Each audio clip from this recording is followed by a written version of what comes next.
నమస్కారం. ప్రతిధ్వని కార్యక్రమానికి స్వాగతం. పంజాబ్పై ఉగ్రవాదులు పంజా విసిరారు. గురుదాస్పూర్ జిల్లా దీనానగర్ పోలీస్ స్టేషన్పై ముష్కరులు నిన్న తెల్లవారుజామున దాడికి తెగబడ్డారు. సైనిక దుస్తుల్లో వచ్చిన దుండగులు అత్యాధునిక ఆయుధాలతో విచక్షణారహితంగా కాల్పులు జరిపారు. ఈ సంఘటనలో ఓ ఎస్పీతో సహా 7 ప్రాణాలు కోల్పోయారు. మరో 15 మంది తీవ్రంగా గాయపడ్డారు. 12 గంటల భీకర పోరు తర్వాత భద్రతా దళాలు 3 ఉగ్రవాదులను మట్టుబెట్టాయి. గురుదాస్పూర్ సంఘటన దృష్ట్యా కేంద్ర హోంశాఖ అన్ని రాష్ట్రాలను అప్రమత్తం చేసింది. ఈ నేపథ్యంలో పంజాబ్లో ఉగ్రదాడిపై ప్రతిధ్వని చర్చను చేపట్టింది. ఈ చర్చలో పాల్గొంటున్న ప్రముఖులు ఎం పద్మనాభరెడ్డి గారు, forum for good governance secretary, K Padmanabhaiah గారు, పద్మభూషణ్ అవార్డు గ్రహీత, కేంద్రంలో సుదీర్ఘకాలం సేవలందించిన హోంశాఖ మాజీ సెక్రటరీ కె రఘునందన్ గారు, హైకోర్టు న్యాయవాది, భారతీయ జనతా పార్టీ అధికార ప్రతినిధి చలసాని శ్రీనివాస్ గారు, Andhra intellectual forum convener.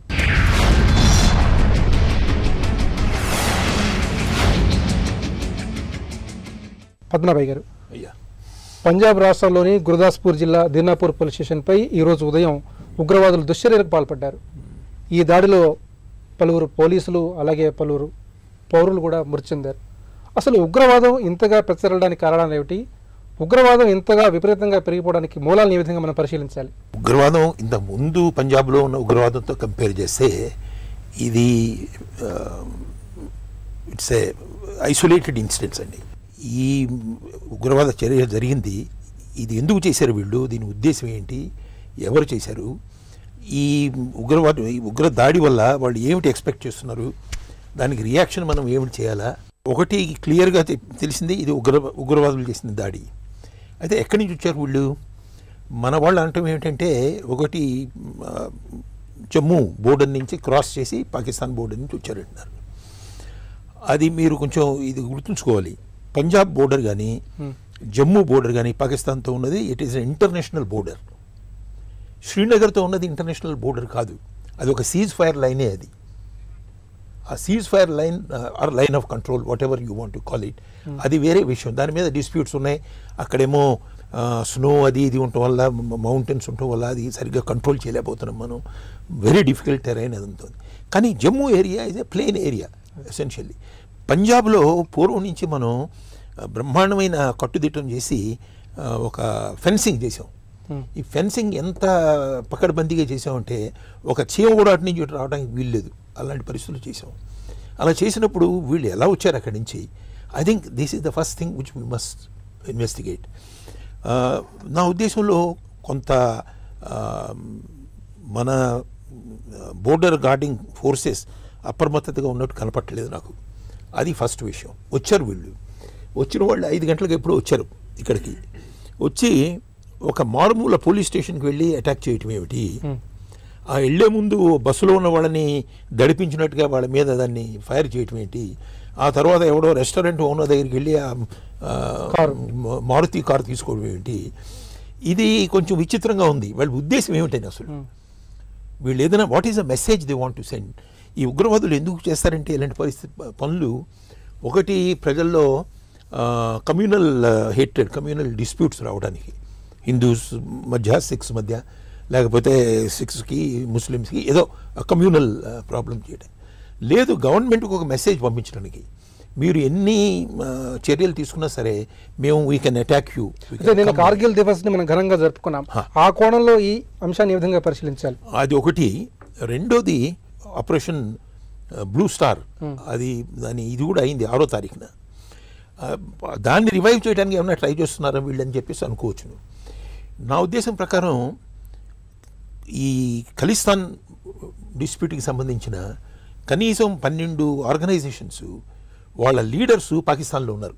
India నుంచి పారిపోయిన వాళ్ళు, లేకపోతే ఇంగ్లాండ్లోనూ జర్మనీలోనూ ఫ్రాన్స్లో ఉండి అక్కడి నుంచి వెళ్ళిన వాళ్ళు అక్కడ కూర్చుని అక్కడ వాళ్ళు పాకిస్తాన్ ఈజ్ ఫీడింగ్ దెమ్, వాళ్ళని మేపుతోంది. అక్కడ మేపినప్పుడు వాళ్ళు తప్పకుండా వాళ్ళకి చెప్తారు, మీరు ఇక్కడ కూర్చున్నారు, ఏం చేస్తున్నారు, మీరు వెళ్ళి అక్కడ ఏదైనా చేయండి, చేసి మీరు అది మాకు ప్రూవ్ చేస్తేనే మీకు ఇక్కడ కంటిన్యూ చేస్తాం that support or shelter safe haven, లేకపోతే మిమ్మల్ని పంపించేస్తామని ఎప్పుడు భయపెడుతుంటారు వాళ్ళు. వాళ్ళు చేసిన చర్యలాగా కనపడతా ఉంది ఇది.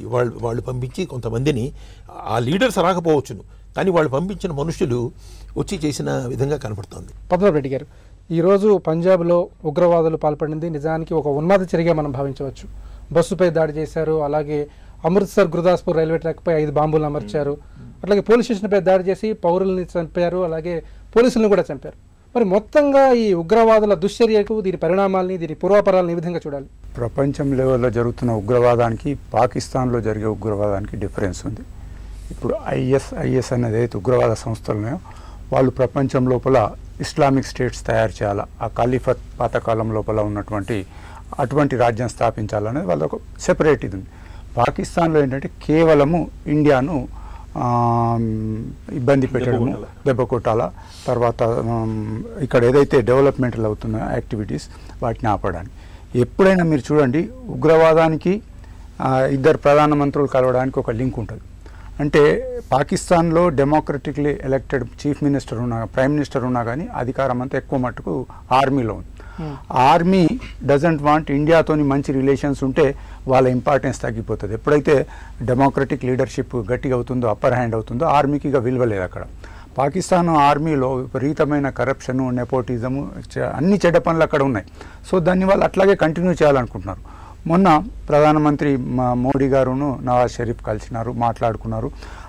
తర్వాత వాళ్ళు ఏదో చెప్పినారు. కానీ ఇలా రెండు దేశాల మధ్య టెన్షన్ తగ్గిపోతే, రెండు దేశాల మధ్య ఒక సుహృద్భావం గిట్ట వచ్చినట్టయితే మా ఇంపార్టెన్స్ ఉండదని చెప్పి దాన్ని డిరైల్ చేయడానికి కూడా ఇది చేసి ఉండొచ్చు.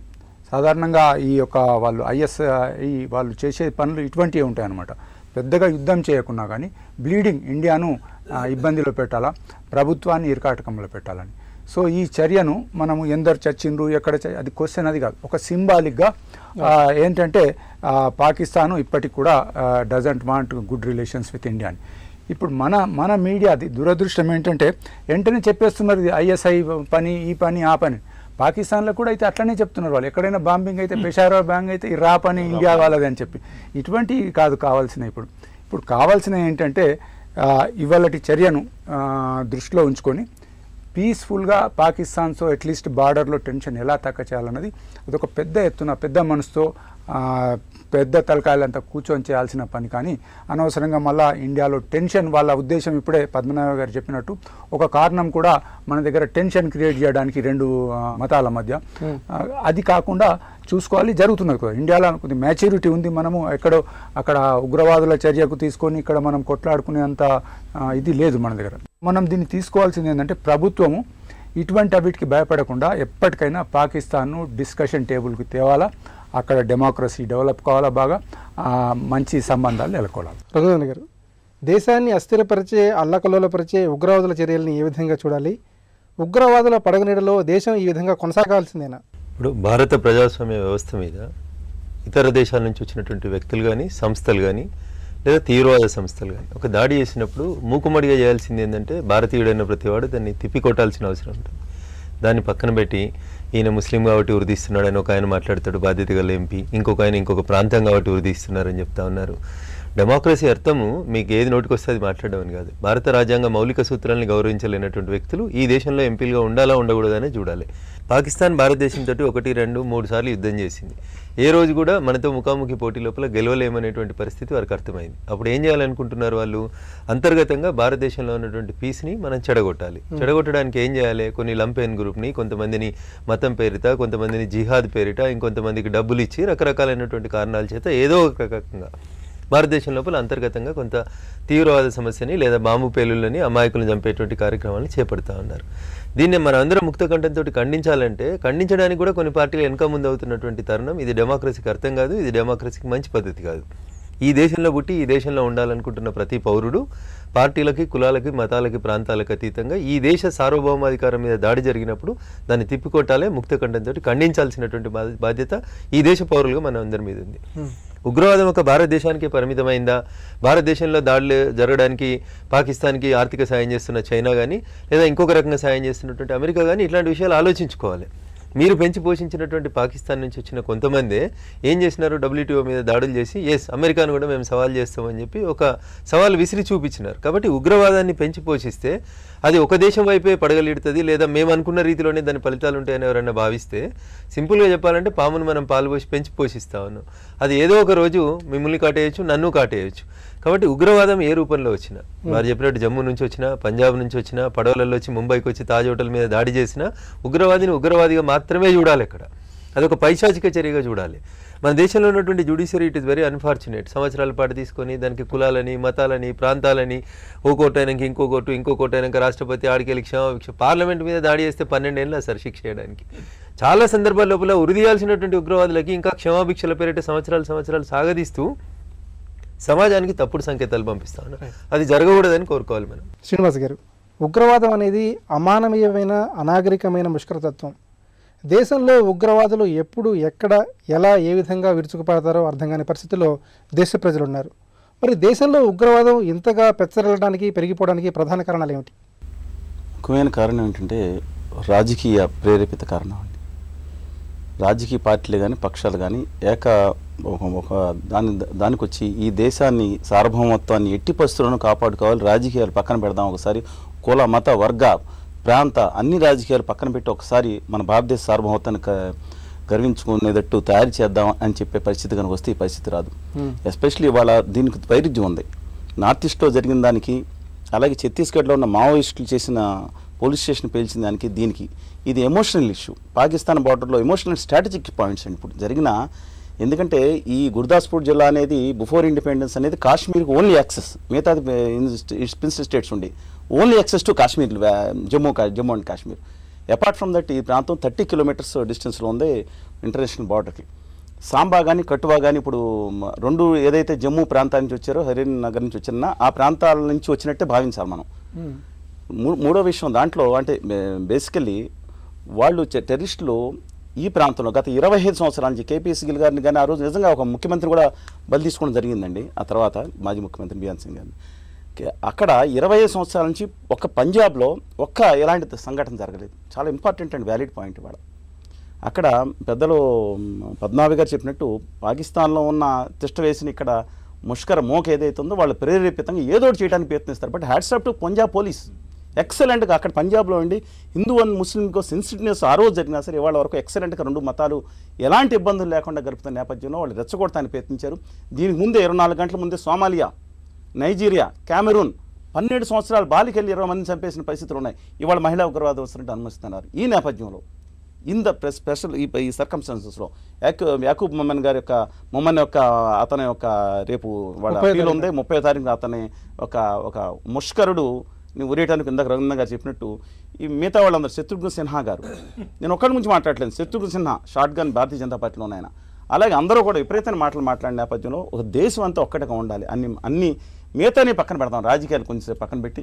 ఎందుకంటే ఇవాళ పంజాబ్లో జరగవచ్చు, రేపొద్దున మన జరగవచ్చు, ఇవాళ గోకుల్చేట్లో జరగవచ్చు, తర్వాత బోధ్గయ అనే ప్రపంచంలో ఒక బౌద్ధులందరూ అనుకునే దగ్గర 2 చనిపోయారండి. భారతీయ జనతా పార్టీ ఆఫీసులో 16 మంది మీద అక్కడ దాడి జరిగింది బెంగళూరులో. అంటే కాశ్మీర్ నుంచి కన్యాకుమారి వరకు, నిన్న మణిపూర్ నుంచి ఈ బార్డర్ వరకు, east and west, north south ఎక్కడైనా సరే ఈ ముష్కరముఖ ఏదైతే చేస్తున్నారో దాన్ని ఆపడానికి మనందరం చిత్తశుద్ధి కావాలనేది.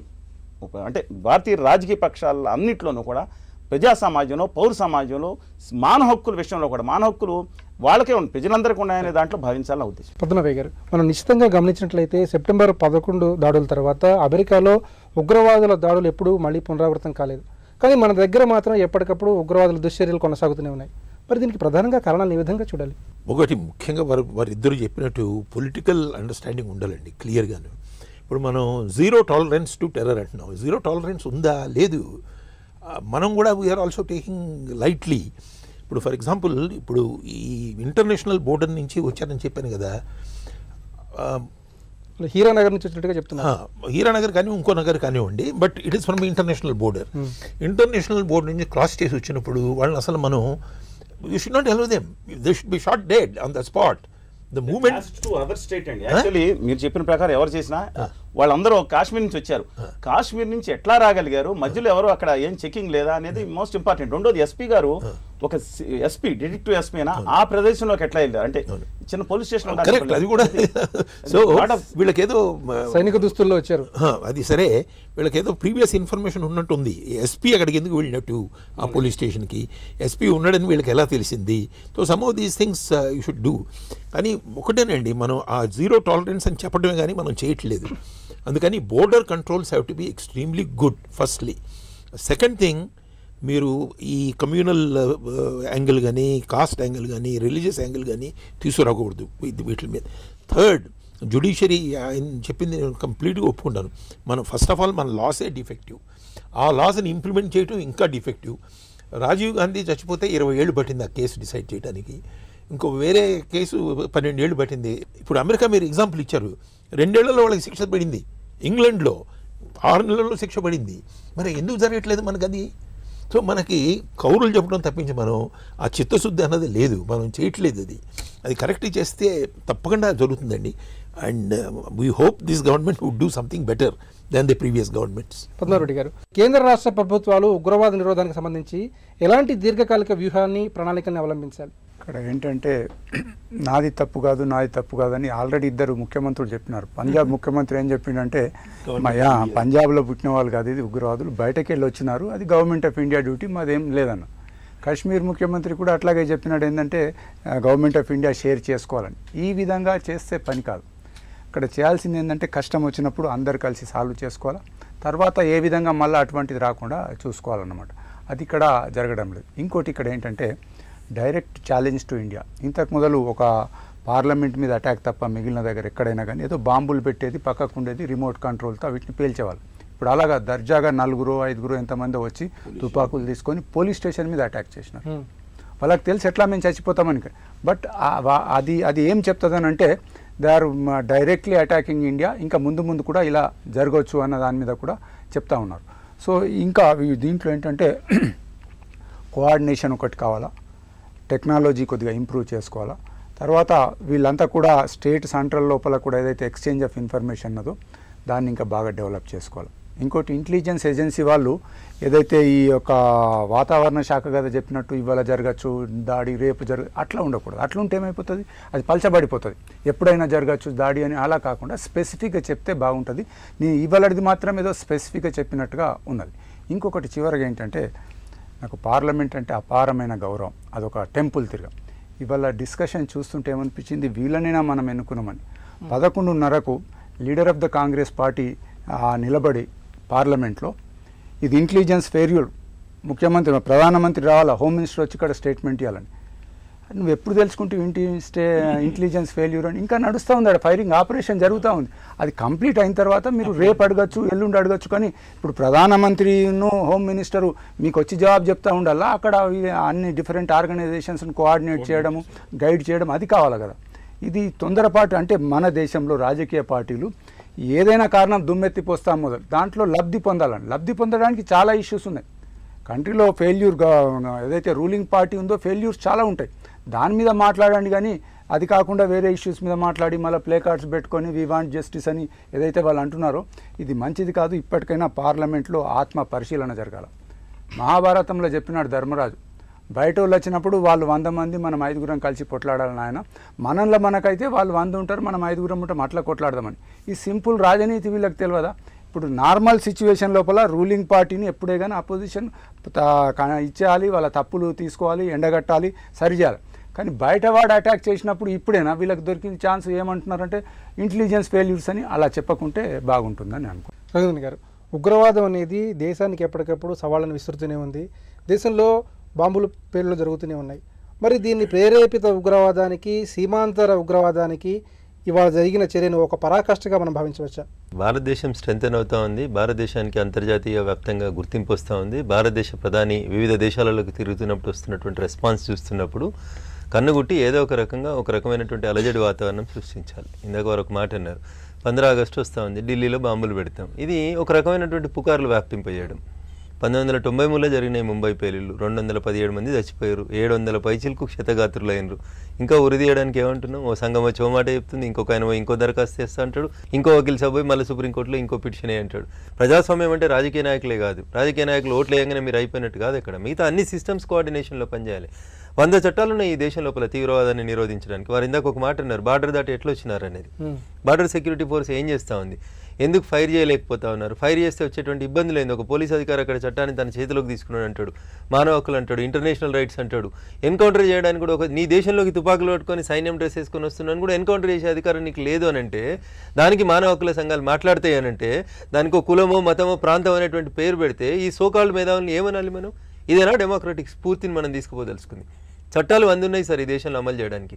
అమలు చేయాల్సినటువంటి ఏజెన్సీస్ ఎందుకు అమలు చేయలేకపోతా ఉన్నాయి అనేది ఇక్కడ మనం ప్రశ్నించుకోవాల్సినటువంటి అవసరం. వారు ఒక వ్యాలిడ్ పాయింట్ రేజ్ చేసినారు. ఖర్గే గారికి ఎప్పుడు తెలిసింది అసలు ఇంటెలిజెన్స్ ఫెయిల్యూర్ అని? ఇదేమైనా కాంగ్రెస్ పార్టీకి ముందే తెలిసి వచ్చిరా? ఇప్పుడు మేము మాట్లాడాలంటే రాజకీయ కోణం లోపల కాంగ్రెస్ పార్టీ పాకిస్తాన్ వాళ్ళు ముందే మాట్లాడుకొని ఇక్కడ బీజేపీ అధికారంలో ఉంది కాబట్టి ఈ పని చేయాలని మాట్లాడుకున్నారని మాట్లాడొచ్చు మేము కూడా.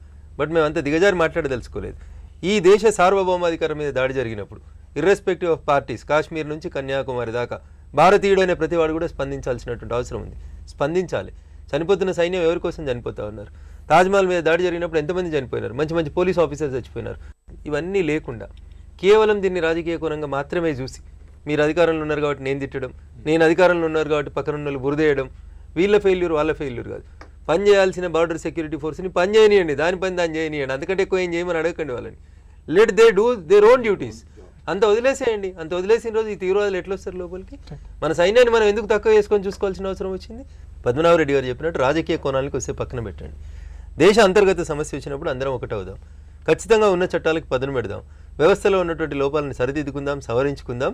ఈ దేశ సమగ్రతను సవాల్ చేసిన వాళ్ళు ఎవరైనా సరే చట్ట ప్రకారం వాళ్ళని శిక్షించుతాం. శ్రీనివాస్ గారు, ఈ పరిస్థితుల్లో దేశ ప్రజలకు సంపూర్ణమైనటువంటి ఆత్మవిశ్వాసాన్ని, పరిపూర్ణమైన భరోసాన్ని దక్కించే విషయంలో ప్రభుత్వాలు ఏ విధమైన ముఖ్యమైన చర్యలు చేపట్టాలి? భారతదేశంలోని అన్ని పక్షాలు, పొలిటికల్ మిగతా ఆల్ అదర్ ఫోర్సెస్, ప్రజా సంఘాలు అన్నీ కూడా ఈ దేశ భద్రత సమగ్రత విషయంలో వచ్చేటప్పుడు ఒక్కటే నిలవాల్సిన బాధ్యత ఉంది. మనందరం ఒకటేనని చాటాల్సిన బాధ్యత ఉంది. ఇంకొకటి ఏంటంటే, ప్రజాస్వామ్య వ్యవస్థని పరీక్షించడానికి ఏదైతే రక్షా పడతాలు ఉన్నాయో వాటి మీద దారి ఒక ఎస్పీని పొట్టన పెట్టుకుంటాం అనేది చాలా, అది నైతిక స్థైర్యాన్ని దెబ్బతీసేటట్టు ఉంటుంది. ఈ దేశంలో సీమాంతర్వాదం ప్రకారం తీసుకొచ్చి అక్కడ బొంబాయిలో బ్లాస్టులు చేశారు. మన జరిగిన తాజ్ హోటల్ ఉదంతంలో. అప్పుడు కన్నా సరే ఎలా ఎట్టి పరిస్థితుల్లో ఈ యొక్క మనందరం ఒక్కటిగా ఉన్నామనే ఒక సందేశం కనుక ప్రపంచానికి పంపించాలి. రెండో చాలా ఇంపార్టెంట్ పాయింట్ ఏంటంటే, పాకిస్తాన్ మనం రెచ్చగొట్టో ఇదో కాదండి, ఆల్రెడీ ఇందాక పెద్దలు చెప్పినట్టు స్పాయిల్డ్ కంట్రీ అది అయిపోయింది. ఆ నేపథ్యంలో ప్రపంచంలో ఉన్న మిగతా దేశాలను తీసుకొచ్చి వాళ్ళ చేత ఈ పాకిస్తాన్ని దారి తీసుకురావడం ఒక్కడ మాత్రమే నేను దీని సమస్యకి పరిష్కారాన్ని భావిస్తానని. మనకు ఉన్న ఇబ్బందులు ఆల్రెడీ బంగ్లాదేశ్లో కూడా సీమాంతరాన్ని ప్రోత్సహించే ఆ బ్రహ్మ అని మిగతా ఏదైతే బోడో ఫోర్స్ ఉన్నారో అక్కడ తలదాచుకుంటున్నారు. ఓ పక్కన బర్మా ప్రోత్సహిస్తూ ఉంది, ఓ పక్కన నేపాల్లో చైనా యొక్క వాళ్ళు అక్కడ స్థావరాలు ఏర్పరచుకునే పరిస్థితులు ఉంటే, ఇన్ని చోట్ల నుంచి మనం ఒకటే చాటాలి. దేశం అంటే భిన్నత్వంలో ఏకత్వం అనే నినాదాన్ని చాటుకుని ప్రపంచం పాకిస్తాన్ కనుక మెడలో ఉంచిన నేపథ్యంలో నేను ఎస్పెషల్లీ పాకిస్తాన్ గురించిలో 90% చర్యలు తగ్గిపోతాయి. పంజాబ్లో ఉగ్రవాదుల భీకర దాడితో యావత్ భారతావని ఉలిక్కిపడింది. ఉగ్రవాదుల విషయంలో సదా అప్రమత్తంగా ఉండాల్సిన అవసరాన్ని నిన్నటి సంఘటన గుర్తు చేసింది. ఇప్పటికైనా ఈ ముష్కర మూకల్ని మట్టుబెట్టేందుకు దేశీయ భద్రతా యంత్రాంగాన్ని మోదీ ప్రభుత్వం సర్వసన్నద్ధం చేయాలి. ఇది నేటి ప్రతిధ్వని.